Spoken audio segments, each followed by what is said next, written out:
بسم الله الرحمن الرحیم. یه نمونه تصویری از عملیات حجامت طبق اونچه که در فرمایشات روایات بیان می شود.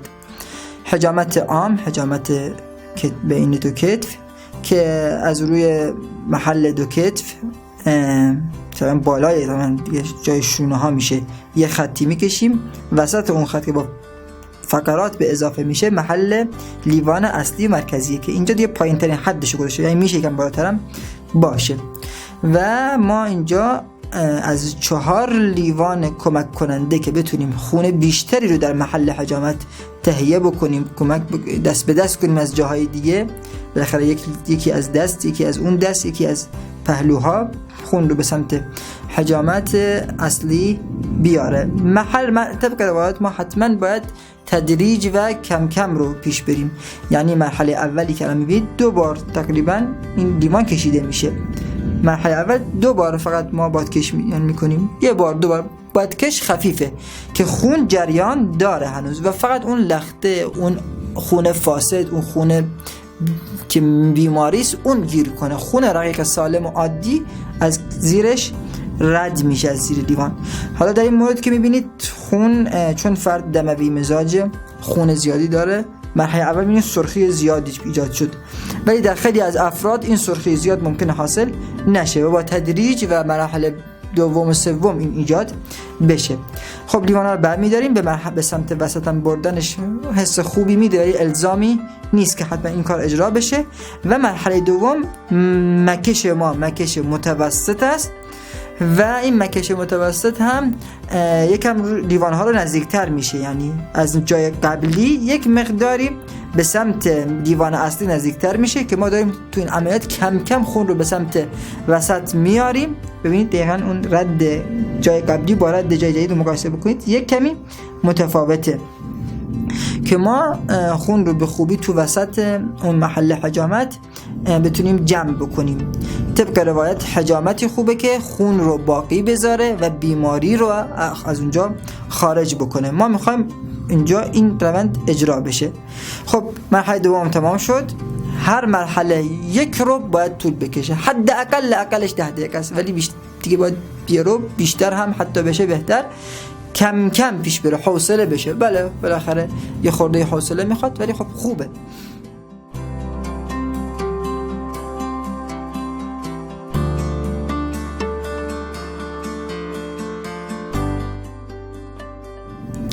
این مرحله الان دوم تمام شد. مرحله سوم دیگه لیوان ها تقریبا به هم نزدیک و چسبیده میشه و در اینجا لیوان اصلی بادکشش قویه، بادکش قوی میشه، یه بادکش خیلی قوی میشه، ولی لیوان های کناری رو هم بادکش مرحله قبل که بادکش متوسطه میمونه، اونا دیگه نمیخواد قوی بشه که دیگه ما بتونیم اون مرحله نهایی دیگه هرچه خون فاسد و اینها دیگه تو محل لیوان مرکزی جمع بشه. خب ببینید بازم نزدیکتر شده، نسبت به جاهای قبلی نگاه میکنید و تقریبا لیوان ها به هم چسبیده است. این بادکش ها قوی تره. دعای حجامت ابتدایی که میشینه میخونه، دعاها آیت الکرسی، طلب خیر هم در قبل از اینکه تیغ بزنه حجام انجام میده. تیغ‌های به صورت کشیده و سطحی، حالا عدد 14 عدد خوبی میتونه باشه، کشیده میشه، کشیده و سطحی، نه سوراخ و عمیق، کشیده و سطحی. و باز هم در مرحله خونگیری بادکش بازم تدریجی خواهد بود. مرحله اول مرحله خفیفه که بعد از 10 دقیقه مثلا ما لیوان اول رو برمی‌داریم. این فرد چون دموی مزاجش و خونش هم خون غلیظی، می‌بینید که بار اول خون زیادی هم ازش گرفتیم. ببینید این حجامت موفقیه و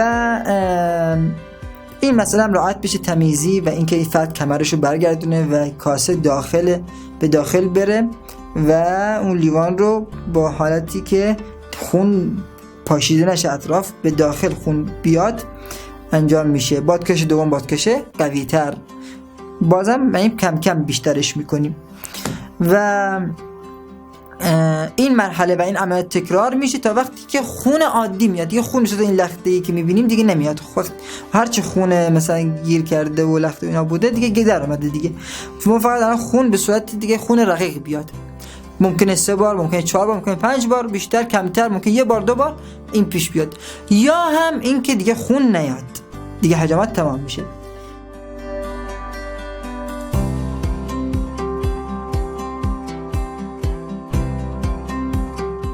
خوبه که بعد از خونگیری اول اون کاسه رو کنار فرد بگذارن و اون به اون نگاه بکنه. نگاه کردن به خون اول حجامت تو روایت سفارش شده که فوایدی دارد، از جمله برای درد گردن نفع دارد. اگر در حین حجامت با خونگیری تاول اتفاق بیفته، قبلش بعدش، این نشون دهنده بد بودن یا خوب بودن حجامت نیست، بلکه در افرادی که صفرای بالا دارن این اتفاق عادتاً رخ میده و مسئله نگران کننده نیستش و ما حجامت رو باز هم ادامه خواهیم داد. و اون جراحتی هم که تو تاول پیش بیاد خودش با اون پانسمانی که انجام میشه با عسل و گاز، اون عسل همون ترمیمش میکنه دیگه. توصیات دیگه حجامت در مورد مقدماتش، مؤخراتش، پرهیزها و زمانهای حجامت، اینها دیگه مربوط به مسئله تئوری حجامت میشه که در محل خودش بیان شده. و صلی الله علی محمد و آله الطاهرین.